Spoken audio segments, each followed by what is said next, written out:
Well, good morning. Have you ever thought to yourself, you know what, it would be really nice to get the same software that the dealership uses to work on my Ford? Well, I'm here to show you how to do that. Stick around.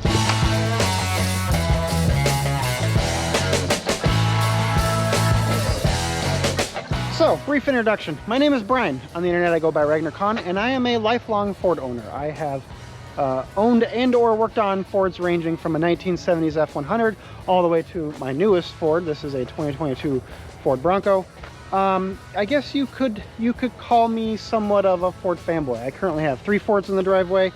I have worked on them my entire life. Despite that, I'm not actually a mechanic. I've never worked in the automotive industry.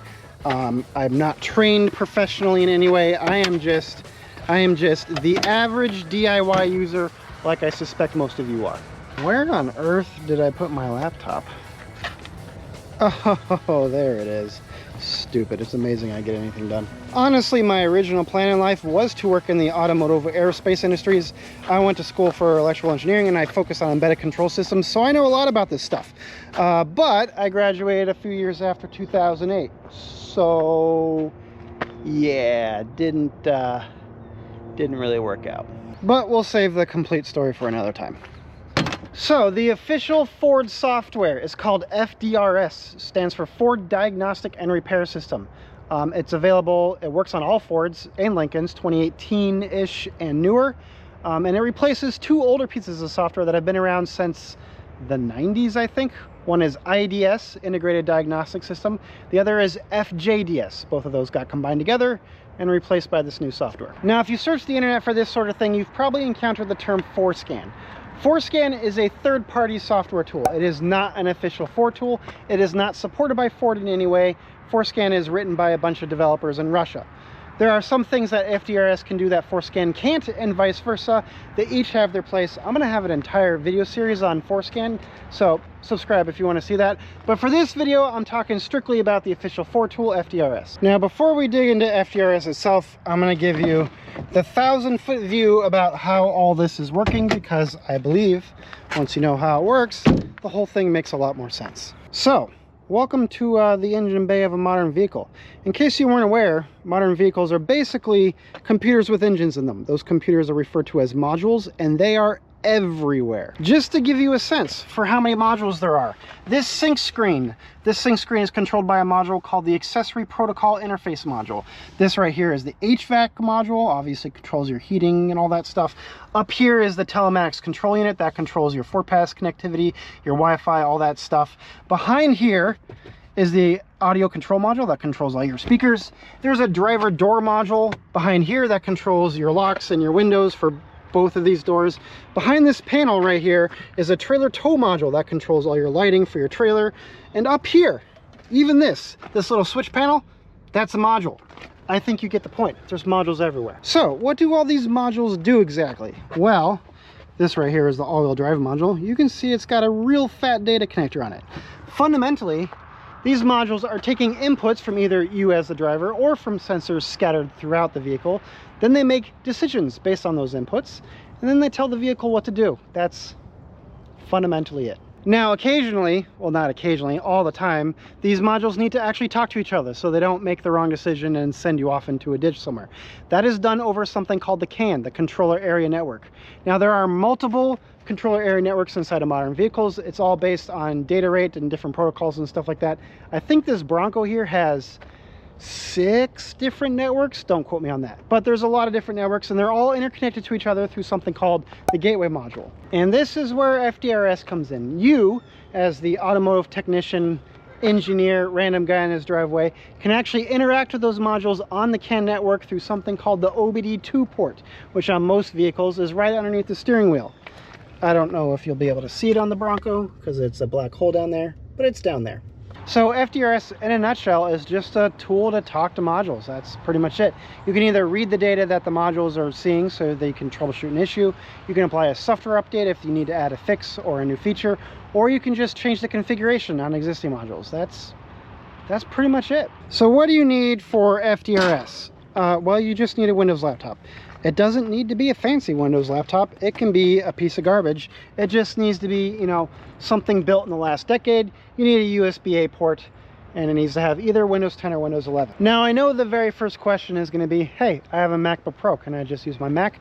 If you have the older Intel Macs and you are willing to install Windows, yes, you can use it. If you have the newer Apple Silicon Macs, you are out of luck. You will also need a J2534 VCI, Vehicle Communication Interface. This is where it gets pricey, by the way.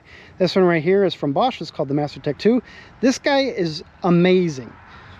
I also have an alternative. This is called the Mongoose Plus.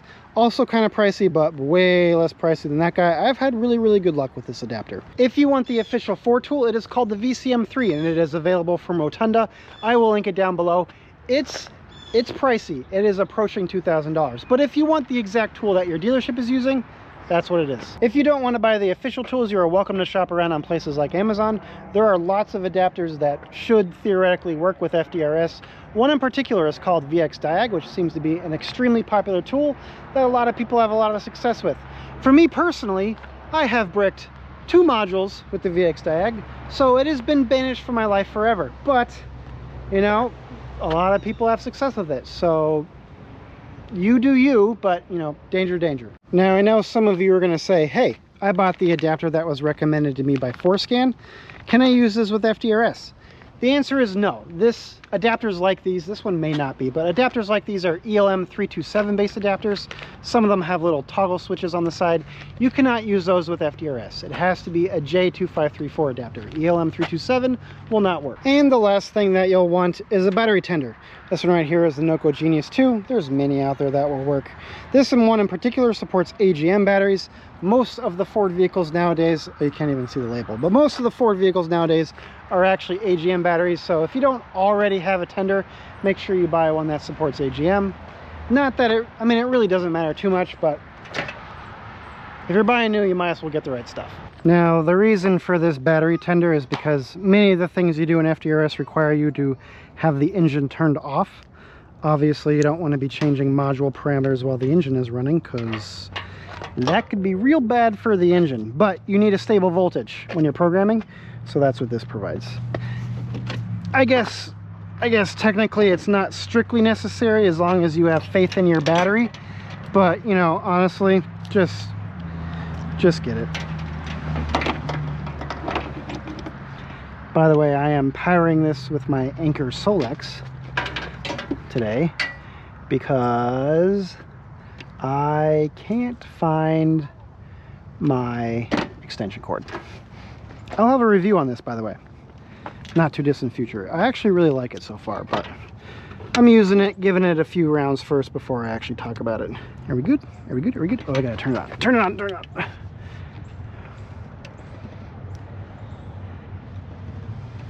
Cool.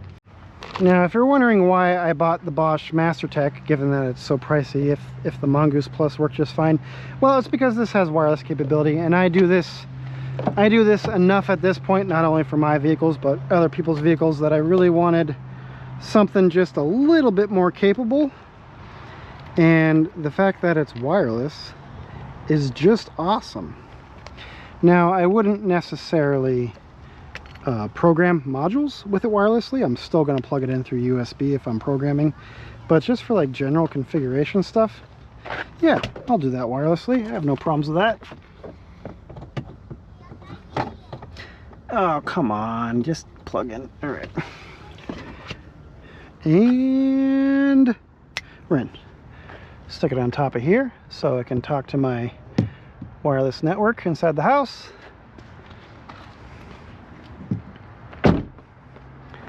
Good stuff. Actually, let's just lay this down. I thought better just now. So this also means that I will probably be putting the Mongoose Plus up for sale at some point. So that'll be on Bronco 6G. Keep an eye out if you're interested, or if you want to beat the crowd, go ahead and message me. I will put down below if I've actually sold it or not. That way, you know. Is my battery dead? That would be silly. Oh, no, it's fine. It's got a full battery. I just couldn't see it because of the sun glare. My next upgrade is going to be this guy. I freaking love this laptop. It's called a framework. But the early frameworks have a glossy screen. And holy cow, is it hard to see when you're outside. And the only time I use this laptop is when I'm working on Fords. So, I'll have to fix that. Get a matte screen. All right, we have relocated to the shade. So you will want to go to motorcraftservice.com.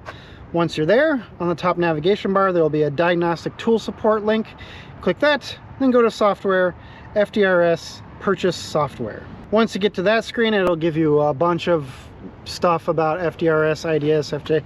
I've already talked about most of it in this video, but if you scroll down far enough, you will eventually find the pricing. Now, obviously, the 1 year and the 30-day license is assuming that you are a business that is actually making money off of working on people's vehicles. So yes, it is rather pricey. But for you and I, the home user, we will probably want the 2-day license, which only costs 50 bucks. Not too bad, honestly. So once you decide what you want, click here to continue. That'll shoot you on over to the Helm website. If you have not been on the Helm website before, you will have to create an account. You can, of course, log in. Now, once you are logged in, you will want to go to the Purchase Additional License link. If you go there, you'll be greeted with 2 options, either IDS or FJDS. Now, the FJDS license is valid for both FJDS and FDRS, so you will want the FDR license. Pick the amount of time you want. I'm obviously going to pick 1 2-day license because that's all I need. Click next. Then after that, you just got to go through the process of actually purchasing the license. I'm assuming you've shopped online before. After you've purchased your license, you can go back over to the Motorcraft site, go back to Diagnostic Tool Support, Software, FDRS, download software. Now, obviously, this has all of Ford's software. Again, IDS, FJDS, and FDRS. You only need the FDRS software, so you will just download that. If you bought the VCM3 from Rotunda, you will also need the VCI software. If you did not, you probably do not need this. So you can skip that one if you bought any of the third-party tools. Now, your third-party tools should have come with drivers.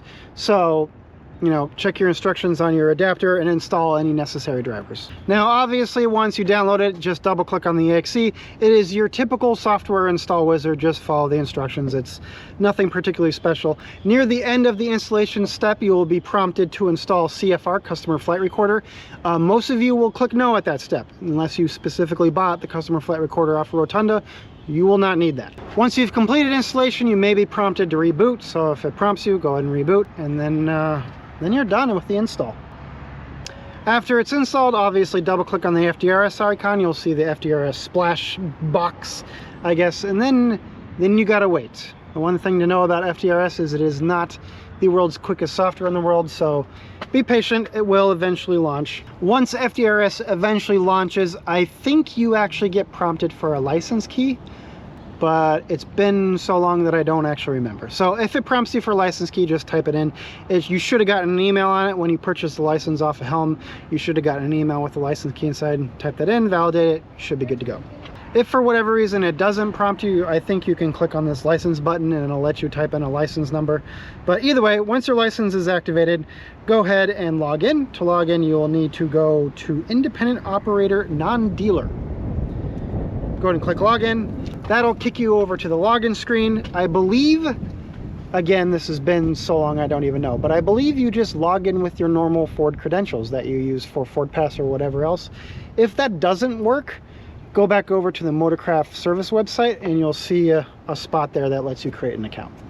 Once you log in for the first time, you'll see a dialog box that opens up. This is your specific user settings, so you can set these values to whatever you want. If you want SAE values, or if you want metric values, or a mix between them both, whatever you want. I personally prefer metric, so I picked metric for everything, but you know, totally up to you. After you set up your user settings, it's going to greet you with a device manager screen, and it's going to ask you which device you want to use to communicate with the vehicle. It's got the 3 official devices in there, the older VCM2, VCM-MM, and then also the VCM3, which I talked to you about earlier.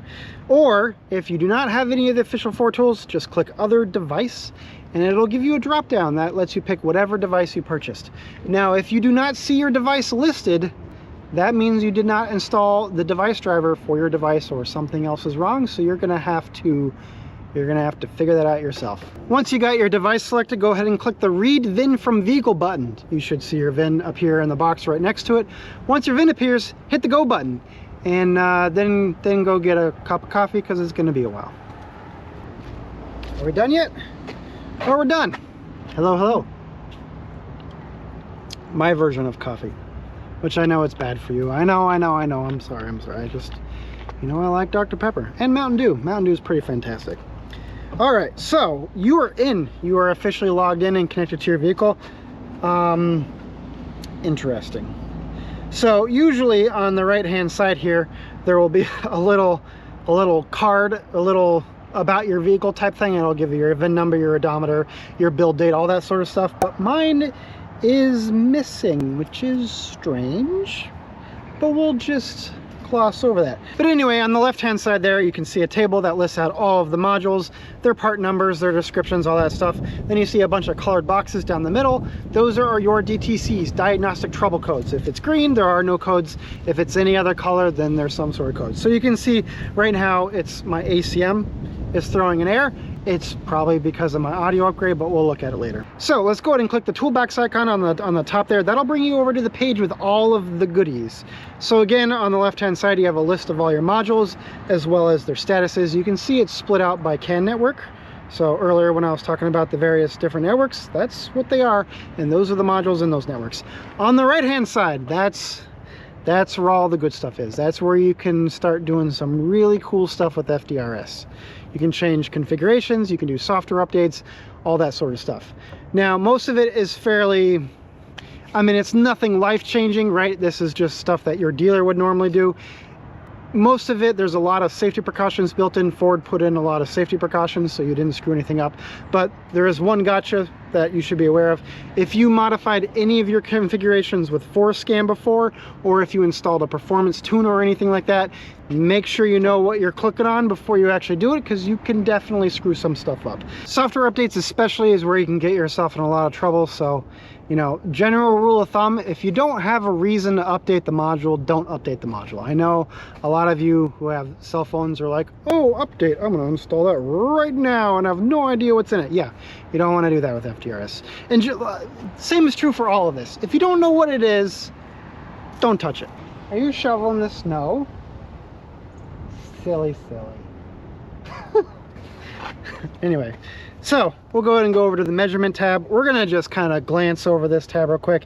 You need extra hardware to make use of this tab, and I'm guessing most of you didn't buy it. I didn't buy it, so I can't really show you around. I have used it before, but moving on. Let's go back to the first page. I want to show you DTCs because I'm sure a lot of you will care about that. So go ahead and click on the View CMDTC button. That'll kick you over to check all of your DTCs, diagnostic trouble codes.